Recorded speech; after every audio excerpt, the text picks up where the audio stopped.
Chers frères et sœurs, je ne suis pas malheureusement un spécialiste de la liturgie et si vous permettez, je ne comprends pas très bien pourquoi nous accueillons ce texte de la Transfiguration seulement le deuxième dimanche du temps de Carême. Moi, je l'aurais mis plutôt le premier dimanche, voire même le mercredi décembre pour entrer dans le Carême avec cette belle vision du Christ transfiguré qui révèle sa gloire devant Pierre, Jacques et Jean qui en sont les témoins privilégiés.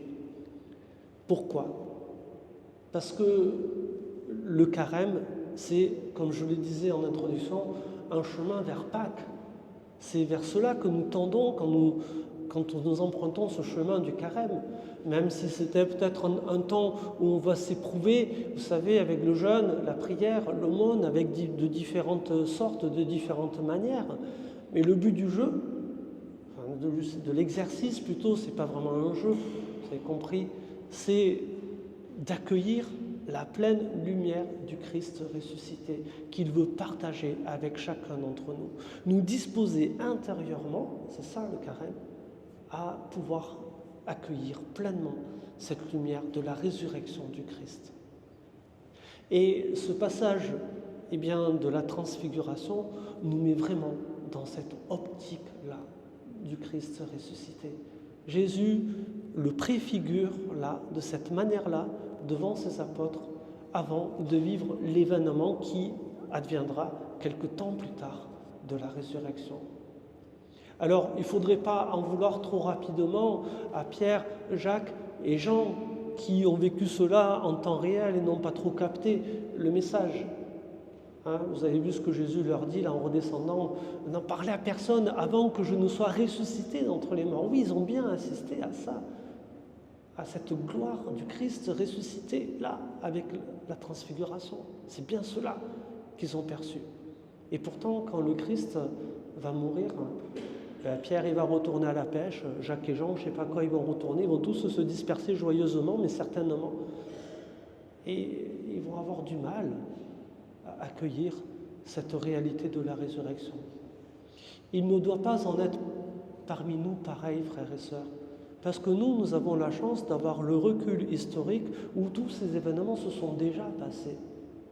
Et il faudrait se rappeler une chose qui est vraiment essentielle dans notre vie de chrétien, c'est que nous, si nous voulons vraiment tenir bon dans notre foi, alors il faut toujours partir du Christ ressuscité, sans aucune exception. Si vous voulez comprendre des choses de la théologie chrétienne, partez toujours du Christ ressuscité. Même pour comprendre le mystère de l'Immaculée Conception, partez du Christ ressuscité. C'est la seule manière logique et juste de comprendre tous les dogmes de l'Église chrétienne. Tous, sans aucune exception. Là, vous avez un présupposé théologique que nous pouvons tous appliquer, vraiment se focaliser sur la résurrection de Jésus-Christ pour comprendre tout le reste. Et le Carême doit entrer dans cette dynamique-là, partir de la résurrection du Christ pour mieux cheminer vers lui. Voilà. Alors vous le savez, pour fortifier un petit peu cette intuition que je vous propose, vous savez que si vous comptez le nombre de jours entre le mercredi décembre et le dimanche de Pâques, il n'y en a pas 40. Et pourtant, carême, ça veut dire 40. C'est ça qu'a donné le mot carême. D'accord ? Alors comment se fait-il qu'il y ait beaucoup plus de jours que 40 ? Est-ce que vous savez pourquoi ? C'est parce que les dimanches ne comptent pas dans le compte. Parce que les dimanches, on priorise la résurrection de Jésus-Christ. C'est en fait, la résurrection, tous les dimanches, on se focalise sur la mort et la résurrection du Christ. Voilà pourquoi les dimanches ne sont pas comptés dans les 40 jours du carême. Voilà. Alors, nous qui sommes là, frères et sœurs, c'est un petit peu ce que nous sommes, c'est ce défi que nous sommes appelés à vivre. Quelquefois, dans le carême, on pourrait être un petit peu abattu, se laisser gagner par le marasme, des fois la difficulté des épreuves de la vie, même sans faire le carême. Des fois, ça suffit pour faire le carême. D'ailleurs, il n'y a pas besoin d'en rajouter. Du jeûne, de la prière, de l'aumône, on a plein d'occasions, des fois, d'être éprouvé. dans notre vie d'être humain, dans notre foi même. Et à ces moments-là, frères et sœurs, moi, tout le bien que je nous souhaite, c'est de pouvoir vraiment regarder sereinement vers le Christ ressuscité.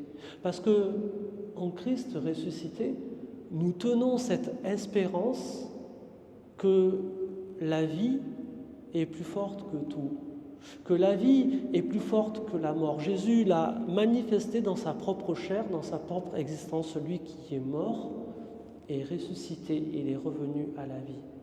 Et vous le savez bien, nous qui montons notre foi en Jésus-Christ, le Seigneur nous entraîne dans ce mouvement. C'est pas juste pour lui que c'est une bonne nouvelle que le Christ soit ressuscité. C'est une bonne nouvelle pour chacun de nous, parce que le Seigneur souhaite nous faire participer, nous aussi, à cette dynamique.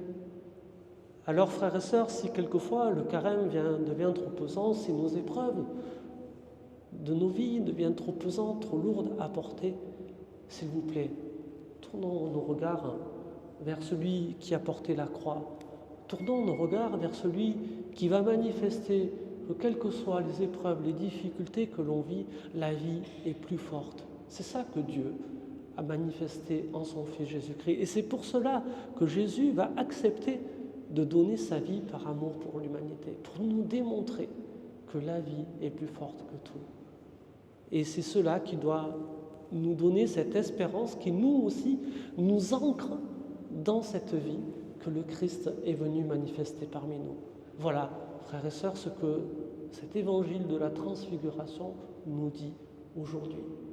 Puissions-nous, nous aussi, en ce deuxième dimanche de carême, nous réjouir de la gloire de Jésus-Christ tel qu'il a manifesté à ses apôtres, Pierre, Jacques et Jean, tel qu'il en a manifesté à chacun de nous, encore aujourd'hui, peut-être par des petits signes plus discrets, que de voir Jésus avec le visage rayonnant comme le soleil et des vêtements blancs comme nul autre ne peut obtenir. Il y en a qui seraient jaloux, les vendeurs de lessive là. Mais peu importe, que le Seigneur nous aide, nous aussi plus sûrement, s'il vous plaît, pendant ce temps de carême, à cheminer vers le Christ ressuscité pour accueillir de lui sa gloire, sa lumière et sa paix. Amen.